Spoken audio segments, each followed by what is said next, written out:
कई साल पहले आज दो आंखें डर के मारे बहुत कांप रही थीं। इन डरी हुई आंखों वाले टोनी के साथ कुछ ऐसा होने वाला था जिसकी कल्पना किसी ने नहीं की थी। क्रॉस पर टांगा टोनी बार बार मदद के लिए चिल्ला रहा था, लेकिन गांव वाले उसकी हर चीख को अनसुनी कर सिर्फ अपनी रस्म पर ध्यान दे रहे थे। इस रस्म को पूरा करने की जिम्मेदारी हॉल पर थी और वो भी इसी गाँव में रहता था। रस्म के आखिर में हॉल कहता है, हे शैतानों के शैतान, आज हम इंसानी बलि दे रहे हैं ताकि आप खुश होकर हमारी फसलों की रखवाली करें। गांव वालों को हॉल पर पूरा यकीन था और वो उसकी हर बात को ध्यान से सुन रहे थे। अब जैसे ही हॉल की प्रार्थना खत्म होती है तो वो सभी लोग वहाँ से चले जाते हैं और पीछे रह जाता है जोर जोर से चिल्लाने वाला टोनी। कई सालों बाद आज एक गाड़ी तेजी से नए शहर की तरफ दौड़ रही थी और इस गाड़ी को चलाने वाली लड़की का नाम लीजा था। दरअसल लीजा काम की तलाश में नए शहर जा रही थी और इसी दौरान उसकी गाड़ी में खराबी आ जाती है। हालांकि लीजा की गाड़ी अभी भी चल रही थी, लेकिन खराबी के कारण उसे जल्दी जल्दी किसी गैराज तक लेकर जाना बहुत जरूरी था। अब लीजा की नजर एक साइन बोर्ड पर पड़ती है, जिसके बाद उसे पता चल जाता है कि आगे एक गाँव है। गाड़ी की खराबी के कारण लीजा अपनी गाड़ी गाँव की तरफ कर लेती है और फिर थोड़ी ही देर बाद वो गाँव के गैराज में पहुंच जाती है।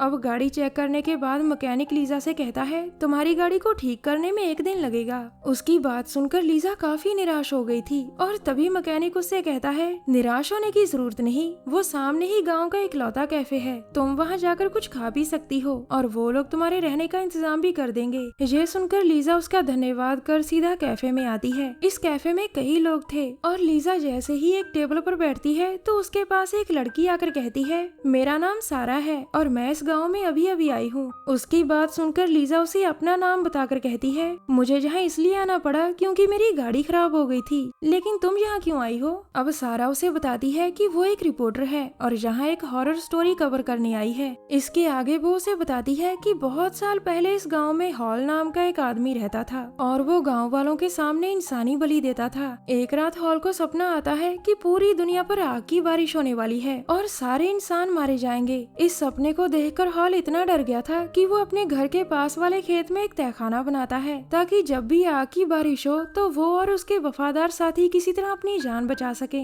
गांव में कुछ ऐसे लोग भी थे जो हॉल और उसके विचारों के सख्त खिलाफ थे। जब उन्हें पता चलता है कि हॉल दुनिया खत्म होने वाली है, ऐसी बातें कर रहा है, तो वो उसे पकड़कर पहले क्रॉस पर टांगते हैं और फिर उसे जिंदा जलाकर मार देते हैं। पूरी कहानी सुनाकर सारा कहती है, मैं हॉल की स्टोरी कवर कर रही हूँ और अब मैं उसके घर जाकर कुछ तस्वीरें लूंगी। अगर तुम भी मेरे साथ चलना चाहती हो तो चल सकती हो। सारा की बात मानकर लीजा भी उसके साथ चल पड़ती है क्योंकि हॉल की कहानी सुनकर वो भी उसका घर देखना चाहती थी। थोड़ी ही देर में वो दोनों हॉल के घर पहुंच गई थी, जो गांव से थोड़ा दूर खेतों में था। हॉल की मौत के बाद उसका घर खाली पड़ा था और अब वहाँ कोई नहीं रहता था। घर देखने के बाद वो दोनों हॉल का बनाया तहखाना ढूंढते ढूंढते खेत में आ जाती है, जिसके बाद सारा लीजा से कहती है, स्टोरी के लिए मुझे कुछ तस्वीरें लेनी होंगी। इसके बाद वो दोनों एक स्केयरक्रो तैयार करने लग जाती है ताकि स्टोरी के लिए कुछ डरावनी तस्वीरें खींची जा सकें। स्केयरक्रो बनाने का पूरा सामान सारा पहले ही लेकर आई थी और जब स्केयरक्रो बनकर तैयार हो जाता है तो लीजा बाथरूम करने के लिए वहाँ से चली जाती है। अब स्केयरक्रो के पास सिर्फ सारा थी और वो उसकी तस्वीरें खींचने लगती है। इसी दौरान स्केयरक्रो अपने आप जिंदा हो जाता है और इससे पहले सारा को इसके बारे में कुछ पता चलता, वो उसे पकड़कर रगड़ देता है।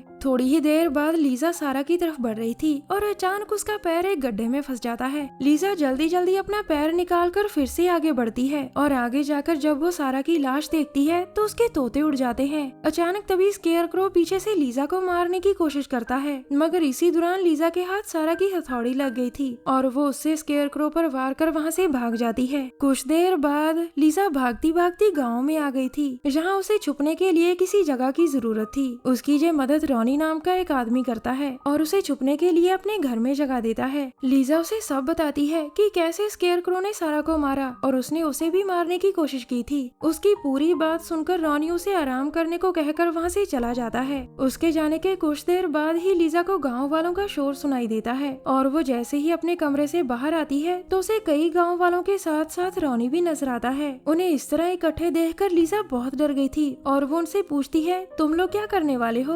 अब रॉनी लीजा को बताता है, हम लोग हॉल के विचारों को मानने वाले हैं। बहुत साल पहले गांव के कुछ लोगों ने हॉल को जिंदा जला दिया था, मगर हमने उसके बचे हुए शरीर को दफन कर दिया था, क्योंकि हमें पता था कि हॉल का शरीर भले ही जल जाए लेकिन उसकी आत्मा कभी नहीं मर सकती। तुम्हारे पीछे जो स्केयर क्रो लगा था उसमें हॉल की ही आत्मा थी। हॉल ने भविष्यवाणी की थी कि अगर उसका शरीर उसका साथ छोड़ दे तो वो दोबारा और नए शरीर में जन्म लेगा। हम सभी चाहते हैं कि तुम प्रेग्नेंट होकर हॉल को फिर से जन्म दो। इसके बाद वो सभी लीजा को पकड़कर हॉल के घर की तरफ जाने लगते हैं। हॉल ने भविष्यवाणी की थी कि जिस लड़की के शरीर पर स्पेशल टैटू होगा सिर्फ वही उसे दोबारा जन्म दे सकती है, और बदकिस्मती से वो स्पेशल टैटू लीजा के शरीर पर बना हुआ था। अचानक तभी जैक नाम का पुलिस ऑफिसर गाँव वालों को रोकता है और फिर लीजा को अपनी गाड़ी में बिठाकर वहाँ से चला जाता है। वो दोनों जैसे ही गाँव से बाहर निकलते हैं तो एक गाड़ी जोर से उनसे टकराती है, जिसके बाद वो दोनों ही बेहोश हो गए थे। जैक की गाड़ी से टकराने वाली गाड़ी गाँव वालों की ही थी, और थोड़ी ही देर बाद जैसे ही लीजा को होश आता है तो गाँव वाले उसे फिर से पकड़ लेते हैं। अब वो उसे पहले क्रॉस पर बांधते हैं और फिर उसे बेहोश कर हॉल के घर की तरफ ले जाते हैं। कुछ देर बाद लीजा को होश आ चुका था और वो खुद को हॉल के घर में पाती है। उसी समय उसके कमरे में रॉनी आता है और वो जैसे ही लीजा से जबरदस्ती करने की कोशिश करता है तो लीजा गुस्से में आकर उसे रगड़ देती है। रॉनी की मौत के बाद लीजा समझ गई थी कि अब उसे यहाँ से भागना होगा, वरना गाँव वाले गुस्से में आकर उसके साथ कुछ भी कर सकते हैं। काफी कोशिशों के बाद वो किसी तरह एक खिड़की तोड़कर वहाँ से भाग जाती है, लेकिन उसके भागने की खबर गाँव वालों को भी हो जाती है।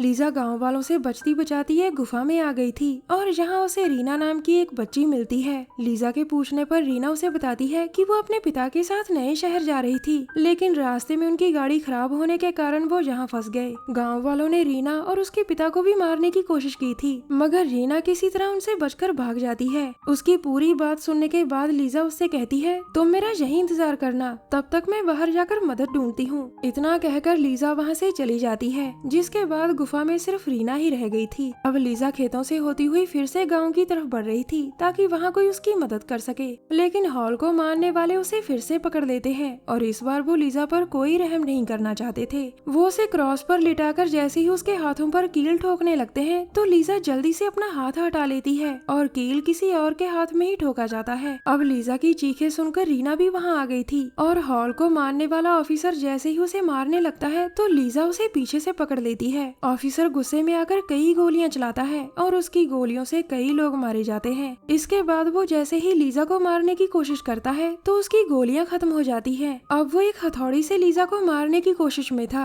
मगर लीजा एक हथियार उठाकर उसे ही मार देती है। लीजा ने किसी तरह रीना को तो बचा लिया था, लेकिन अभी भी बहुत सारे गाँव वाले जिंदा थे। इससे पहले वो इन दोनों को पकड़ पाते, लीजा रीना को लेकर जल्दी जल्दी वहाँ से भागती है। वो दोनों जान बचाने के लिए खेतों में काफी देर तक भागती है, लेकिन बहुत कोशिशों के बाद भी वो खेतों से बाहर नहीं निकल पाती। सच बात तो ये थी कि वो खेतों में फंस चुकी थी और घूम फिरकर बार बार एक ही जगह पर पहुंच जाती थी। इसी बीच भागते भागते रीना एक जगह पर रुक जाती है, क्योंकि उसकी नजर अपने पिता मैक्स पर पड़ चुकी थी। मैक्स इस समय क्रॉस पर टांगा हुआ था, लेकिन लीजा कुछ सोचकर कहती है, हमें यहाँ से जाना होगा रीना। अचानक तभी कुछ जड़ें लीजा की टांग को जकड़ देती हैं, जिसके बाद वो रीना से कहती है, ये तुम्हारे पिता नहीं है, इनके अंदर हॉल की आत्मा है। दूसरी तरफ गांव वाले लीजा और रीना को ढूंढते ढूंढते थक चुके थे, जबकि उधर मैक्स ने खुद को आजाद कर लिया था। अब वो रीना की तरफ बढ़ रहा था और तभी उसकी टांग एक गड्ढे में फंस जाती है। अब वो बाहर निकलने की कोशिश कर रहा था, लेकिन तभी आसमान में बहुत सारे क्रॉस दिखाई देते हैं और फिर वो सभी क्रॉस मैक्स पर टूट पड़ते हैं। उधर गाँव वालों ने भी इन क्रॉस को देख लिया था। मैक्स को मारने के बाद वो क्रॉस गाँव वालों पर भी टूट पड़ते हैं और वो उन्हें भी मार देते हैं। आखिर में लीजा आजाद होकर कहती है, ऊपर वाले ने हमारी मदद की थी रीना। कहानी के आखिर में रीना और लीजा लिफ्ट लेकर गांव से चली जाती हैं। हमारी वीडियो देखने के लिए धन्यवाद।